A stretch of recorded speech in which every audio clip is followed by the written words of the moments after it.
ಮೇಷರಾಶಿ. ಮೇಷರಾಶಿ ಅಶ್ವಿನಿ ನಕ್ಷತ್ರ, ಭರಣಿ ನಕ್ಷತ್ರ, ಕೃತಿಕಾ ನಕ್ಷತ್ರ. ಮೇಷರಾಶಿಯವರಿಗೆ ಈ ವರ್ಷ ಗುರು 1ರಿಂದ 2ಕ್ಕೆ ಹೋಗ್ತಾ ಇದ್ದಾನೆ. ಹಾಗೆ ಶನಿ 11ರಲ್ಲೇ ಸಂಚಾರ ಮಾಡ್ತಾ ಇದ್ದಾನೆ. ವರ್ಷ ಪೂರ್ತಿ ನೋಡೋಕ್ಕೆ ಹೋದಾಗ ಗುರು ಮಾತ್ರ ಬದಲಾವಣೆ ಆಗ್ತಾ ಇದ್ದಾರೆ.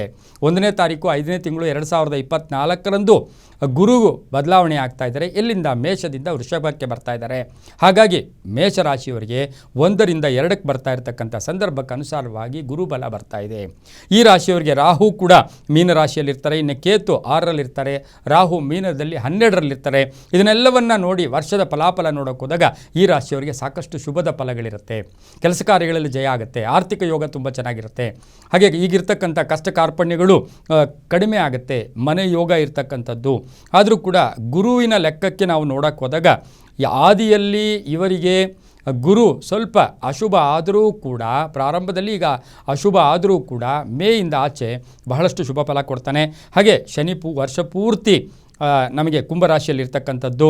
ಈ ರಾಶಿಯವರಿಗೆ ಮನಸ್ಸಿನ ಚಿಂತೆಗಳು ದೂರ ಆಗುತ್ತೆ. ಕೆಲಸ ಕಾರ್ಯಗಳಲ್ಲಿ ಒಳ್ಳೆಯದಾಗುತ್ತೆ. ಆರೋಗ್ಯದಲ್ಲಿ ಸುಧಾರಣೆ ಆಗ್ತಕ್ಕಂಥದ್ದು. ಹಾಗೆಯೇ ನಿವೇಶ ತಗೊಳ್ತಕ್ಕಂಥದ್ದು, ಮನೆ ತಗೊಳ್ತಕ್ಕಂಥದ್ದು, ಶುಭ ಕಾರ್ಯಕ್ರಮಗಳು ಮನೆಯಲ್ಲಿ ಆಗ್ತಕ್ಕಂಥ ಯೋಗ ಕೂಡ ಇರುತ್ತೆ. ವಿವಾಹಾದಿ ಮಂಗಳ ಕಾರ್ಯಗಳು ನಡೆಯುತ್ತೆ. ಆರ್ಥಿಕ ವಿಷಯದಲ್ಲಿ ಭಾಳಷ್ಟು ಬದಲಾವಣೆಗಳಾಗುತ್ತೆ. ಉದ್ಯೋಗದಲ್ಲಿ ಬದಲಾವಣೆ ಆಗ್ತಕ್ಕಂಥದ್ದು, ಉದ್ಯೋಗದಲ್ಲಿ ಬಡ್ತಿ ಸಿಗ್ತಕ್ಕಂಥದ್ದು. ವಿದ್ಯಾರ್ಥಿಗಳಿಗೆ ಏನು ಮಾಡಿದ್ರೂ ಕೂಡ ನಾವು ಸಫಲತೆ ಆಗ್ತಾ ಇಲ್ಲ, ನಮಗೆ ಜಯ ಇರಲಿಲ್ಲ ಅಂತಕ್ಕಂತಹ ವಿದ್ಯಾರ್ಥಿಗಳಿಗೆ ಒಳ್ಳೆಯ ಶುಭ ಫಲ ಬರುತ್ತೆ, ಸಫಲತೆ ಬರ್ತಕ್ಕಂಥ ಯೋಗ. ರಾಜಕಾರಣಿಗಳಿಗೆ ಶುಭ ಆಗ್ತಕ್ಕಂಥ ಯೋಗ. ರೈತಾಪಿ ವರ್ಗದವರಿಗೆ ಉತ್ತಮ ಬೆಳೆಗಳಾಗ್ತಕ್ಕಂಥ ಯೋಗ ಕೂಡ ಇರುತ್ತೆ. ಇನ್ನು ರಾಹು 12ರಲ್ಲಿರ್ತಕ್ಕಂಥ ಸಂದರ್ಭಕ್ಕೆ ಅನುಸಾರವಾಗಿ ಟೈಮ್ ವೇಸ್ಟ್ ಮಾಡಬೇಡಿ. ಸುಮ್ಮನೆ ಅನ್ನೆಸರಿ ತಿರುಗಾಟಕ್ಕೆ ಕೂಡ ಬೇಡ ಅಂತ ಹೇಳುತ್ತೆ. ಎಲ್ಲೋ ವಿದೇಶ ಪ್ರಯಾಣ ಇರ್ಬೋದು, ದೂರದ ಪ್ರಯಾಣಗಳಿಗೆ ಸ್ವಲ್ಪ ಅಡ್ಡಿ ಆತಂಕಗಳು ಬರ್ತಕ್ಕಂಥ ಸಾಧ್ಯತೆ ಇರುತ್ತೆ. ರೈತರಿಗೂ ತುಂಬ ಒಳ್ಳೆಯದಾಗುತ್ತೆ. ವಿದ್ಯಾರ್ಥಿಗಳು ಶುಭ ಆಗುತ್ತೆ. ಇಂಜಿನಿಯರಿಂಗ್ ವಿದ್ಯಾರ್ಥಿಗಳಿರ್ಬೋದು, ಅಥವಾ ಇಂಜಿನಿಯರ್ಸ್ ಇರ್ಬೋದು, ಕಾಂಟ್ರಾಕ್ಟ್ದಾರರು ಇರ್ಬೋದು, ಇವರಿಗೆಲ್ಲರಿಗೂ ಸಹ ಸಾಕಷ್ಟು ಶುಭ ಫಲಗಳು ಸಿಗ್ತಕ್ಕಂಥದ್ದು. ದೊಡ್ಡ ಯೋಜನೆಗಳ ಎಲ್ಲೋ ಒಂದು ಕಡೆ ನಿಮಗೆ ದೊಡ್ಡ ಯೋಜನೆಗಳು ಮಂಜೂರಾಗ್ತಕ್ಕಂಥ ಸಾಧ್ಯತೆ ಇರುತ್ತೆ. ಶತ್ರುಗಳ ಬಲ ಕಡಿಮೆ ಆಗುತ್ತೆ. ಮುಖ್ಯವಾಗಿ ಮೇಷರಾಶಿಯವರಿಗೆ ಶತ್ರುಗಳ ಬಲ ಕಡಿಮೆ ಆಗುತ್ತೆ. ಆರ್ಥಿಕ ಯೋಗ ಚೆನ್ನಾಗಿರುತ್ತೆ. ಇನ್ನು ಆಸ್ತಿಯ ವಿಷಯದಲ್ಲಿ ಸ್ವಲ್ಪ ಸರಿಕೊಂಡು ಹೋಗಬೇಕು. ನೀವು ಅದೇ ಹಠದಿಂದ ಇದ್ದರೆ ಆಗೋದಿಲ್ಲ.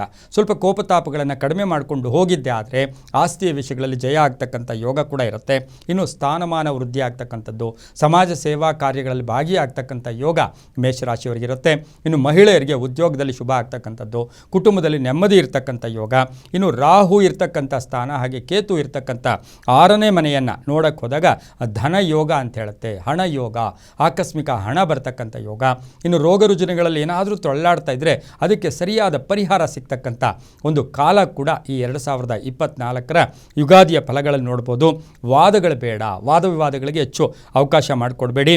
ವ್ಯಾಪಾರದಲ್ಲಿ ಚೆನ್ನಾಗಾಗುತ್ತೆ. ಕೋರ್ಟಿನಿಂದ ಶುಭ ಆಗುತ್ತೆ. ಹಾಗೆಯೇ ಈ ರಾಶಿಯ ಡಾಕ್ಟರ್ಸ್ಗೆ ಒಂದು ಹಾಸ್ಪಿಟಲ್ ಮಾಡ್ಕೊಳ್ಳೋ ಯೋಗ. ಹಾಗೆಯೇ ವೃತ್ತಿಯಲ್ಲಿ ಬದಲಾವಣೆ ಆಗ್ತಕ್ಕಂಥ ಯೋಗ ಕೂಡ ಇರುತ್ತೆ. ಮಹಿಳೆಯರಿಗೆ ಬಹಳಷ್ಟು ಶುಭ ಆಗ್ತಕ್ಕಂಥ ಯೋಗ ಕೂಡ ಇರುತ್ತೆ.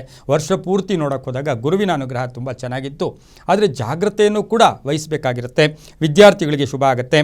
ಈ ರಾಶಿಯವರು ಕೆಂಪು ಮತ್ತು ಹಳದಿ ಬಣ್ಣವನ್ನು ವರ್ಷ ಪೂರ್ತಿ ಉಪಯೋಗಿಸ್ಕೊಂಡ್ರೆ ತುಂಬಾ ಒಳ್ಳೆಯದಾಗುತ್ತೆ.